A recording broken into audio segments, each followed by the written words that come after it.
We are here today to talk about the fear of emasculation in a heterosexual relationship. This is important because men are so damaged by the morals that they were taught as young boys that these morals are the downfall to their relationships with a woman. Anything a woman does besides being submissive and a yes man can make a man feel emasculine. For instance, a man can ask a woman, can she do something? Like, could she cook? And the woman to be tired from work and she can say, I don't feel like it. He'll feel as if the woman is testing his masculinity just by saying no. And feeling emasculine is something that a man doesn't want to feel. But men need to learn emasculation doesn't make them less of a man. It actually strengthens their relationship with a woman. Women are tired of being the yes man. We are tired of being submissive. So once men learn that our feelings matter too, then everything will be better. Throughout this presentation, I will be covering several objectives. Each of these objectives plays a role in why men fear emasculation. The first objective will be talking about traditional roles of a man in a heterosexual relationship. These roles will help understand why men feel obligated to do certain things like paying the bills or protecting the woman. These roles mean a lot to a man and his masculinity, and once they are interrupted by a woman, the man will feel less of himself. The next objective is important to know how men inherit these roles, because this can be the solution to the problem. You can't fix a problem without knowing how it started. As a woman in a relationship with a man, knowing where his train of thought originated can help him overcome. Also, knowing where these roles came from will help connect this problem to history.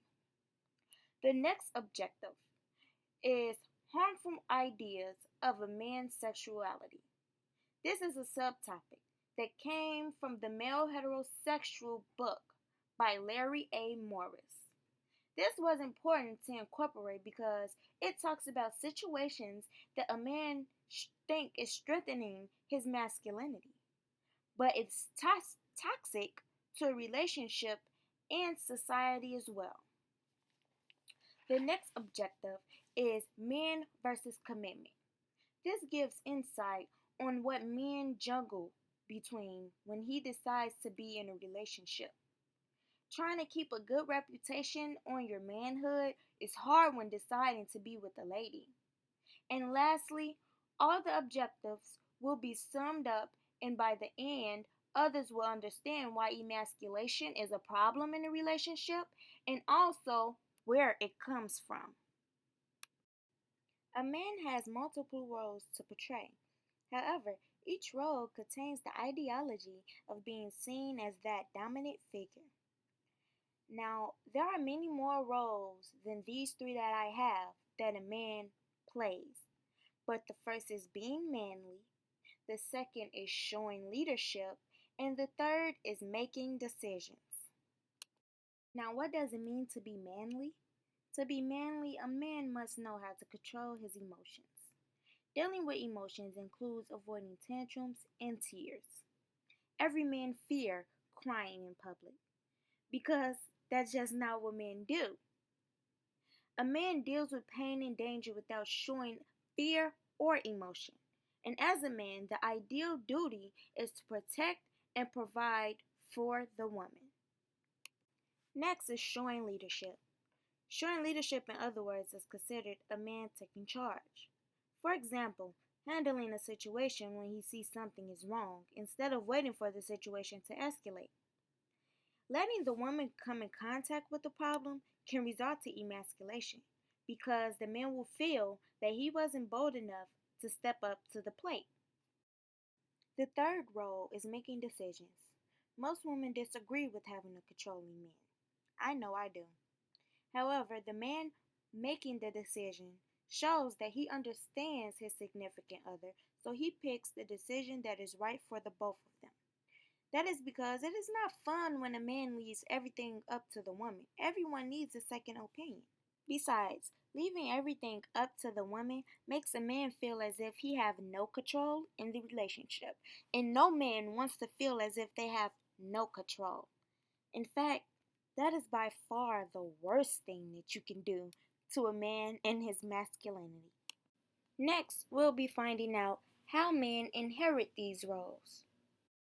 Dr. Michael Kimmel from the Emasculation said the three worst words you can say to a boy are, be a man. And that is because once you tell a boy to be a man, you are telling them that what they are doing isn't manly enough and that they need to try harder or they need to prove themselves to you. And telling the boy that can create constant violence because he is out in the world trying to prove to everyone else, including you, that he is a man. The masculine explains how all boys at a young age are taught don't tell, don't cry, womanize, and use violence. Three lies boys are taught to believe they must have to be a man is strengthen skills, which includes any sports like basketball or football, have money and power because you won't want a woman to have more money than you or demand more power than you, and also to have a strong sexual quest, which is you attract many women and you have many women to brag on to say that you have. In his book of Man Studies, The Code of a Man, Waller R. Newell explains the path to manhood is a lifelong moral intellectual training. Whether a man's father is in his life or not, these morals are pushed on young boys and follows them as they get older. Larry A. Morris explains in The Male Heterosexual, as a mentor, adult males must show younger males how to assume a responsible role in sexual matters. Now, this is important because, as you can see, as a male figure in society, you are to teach other young boys the roles to becoming a man. Now that we've got the basic stuff out the way, the next thing we are going to talk about is harmful ideas of male sexualities. Let's get into the three P's: paternity, phobia, and promiscuity. These three things can possibly determine a man's masculinity or emasculation. Now, I got these ideas from Larry A. Morris's book, The Male Heterosexual. He talks about many more, but I thought that these three were three that were worth talking about. The first P is paternity. One way a man shows his masculinity to the world is by becoming a father. However, becoming a father has nothing on having several children by different mothers. Morris explains producing children is a badge to manhood. If a man fails at having children while in a relationship, he will feel that he has to prove he can produce one way or another to his peers. The next P, you know the one every masculine man fears. The fear of being seen as a homosexual makes men extremely aggressive to things they think emasculate them. In the Male Heterosexual book, men believe real men don't have sex with men. So they have a phobia of being categorized as being anything other than masculine, which creates unnecessary behavior. Although being in a relationship with a woman should prove your masculinity enough, it don't. That is because you can be in a relationship with a woman but still like other men, which is why men have so much to prove towards not being homo. The last P, promiscuity. Promiscuity is when a man has sex with more people than normal. Men with the most sexual quests are looked at as models. So men sometimes step out of relationships to prove to others that he can get action because this makes men feel dominant. Man who is afraid to cheat is considered pussy whipped, and being called that belittles a man's masculinity. These three things are important when talking about fear of emasculation in a relationship because these things are toxic and a man trying to prove these things right or wrong can create many damages. Like for instance, a man might not try to have a child to prove his masculinity, but everyone knows the thing a masculine man will do to show that he's not homo, and that is by far the most aggressive thing he can do. The most juiciest part, manhood versus commitment. Commitment. George Weinberg admits in Why Men Won't Commit that commitment means to men surrendering hard won masculine freedoms. Men feel that when they are committed to a woman, the relationship belittles their masculinity. Since men are not allowed to show how they feel, their gut feelings gets the best of them because explaining how they feel is considered feminine. It damages the relationships because the man will be on the verge of leaving the woman he is with because his feelings in the inside eats him alive, and the woman is unaware to understand what he is feeling, which leaves her helpless to the situation. Let's talk about a man's gut feeling.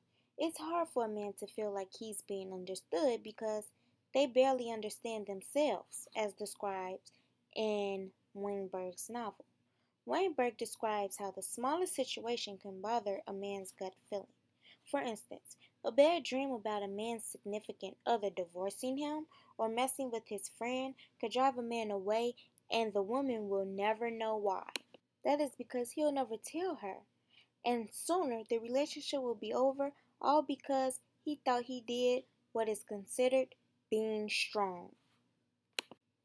A man's pride is the reason he fears emasculation.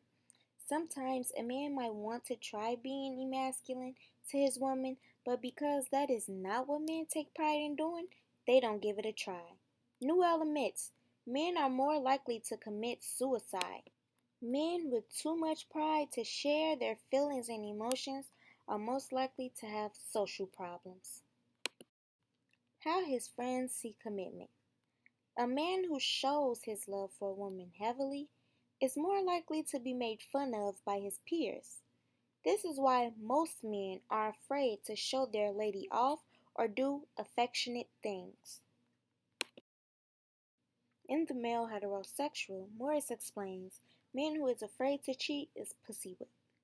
To avoid being seen in such a way, men do those toxic things like be aggressive, hang out with the guys more than the lady, and maybe even cheat to prove that he's not controlled by his woman or pussy whipped. Let's talk about a few things that makes a man feel emasculine and why he'll be ready to leave his lover. The first one is belittling everything he does. Now, talking about everything that a man does as if it irritates you can make him feel as if he's not good enough for you or he's not the one that you want. But you will never know because he will not tell you how he feels about the situation. However, women shouldn't belittle everything a man does, but sometimes it's not intentional. It's just we might say the same stuff over and over again because he never listens. Next is talking about his salary.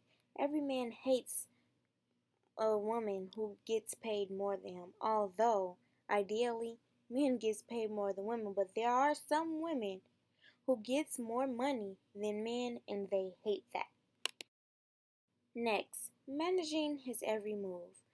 Now, you might hate how he does things, but ladies, let a man be a man. Let him do the things that he wants to do. Stop trying to control his life because it just makes him feel as if he's not doing anything right. Arguing in public. We all might have did it, but when you think about it, it's not good for both women and a man. And female voice has a very high pitch and it seems to get way more louder. So when you're arguing in public, you have to think about how you are looking and how your man is looking. And most of the time, the woman is looking as an aggressor and then the man is looking like he is just the kid. And that bothers a man's feelings, even though he acts as if he doesn't have any. Men think that they know everything. So once a woman proves him wrong, he feels as if she's done something wrong, when in reality, he should have never underestimated her. But proving a man wrong challenges his thoughts and knowledge, and that can create emasculation. The last one is insecurities. A man could be insecure about his body, or maybe so insecure that anything the woman does, he thinks that she is out cheating. So, women, just like men give us comments all the time, make sure you comment your man so that he could feel good for him about himself and inside his own body. And make sure that you let him know he has nothing to worry about when you are out, because these can drive a man insane.